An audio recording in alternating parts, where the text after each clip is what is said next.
Di Treskrimsus Polda Sumsel menangkap pasangan suami istri yang menjual kosmetik tanpa izin edar melalui media sosial Facebook. Keduanya ditangkap di daerah Aryo Kemuning, Palembang melalui penyamaran yang dilakukan polisi dengan pura-pura membeli produk yang tersangka jual. Bisnis ini sudah dijalani tersangka selama 1 tahun terakhir dengan omset puluhan juta per bulannya. Kosmetik tanpa izin edar yang dijual tersangka seperti lulur pemutih dan masker yang dijual dengan harga Rp45.000. Pak Sutri ini berbagi tugas dalam bisnis ini. Suami menjadi kurir untuk mengantar produk di wilayah Palembang.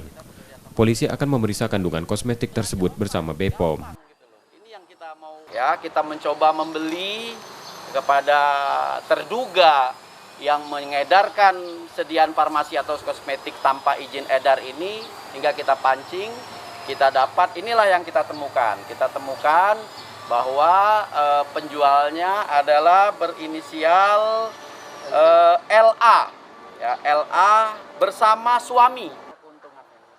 Karena bisnis ini, tersangka ditahan di tahanan Polda Sumsel dan terancam hukuman 15 tahun penjara.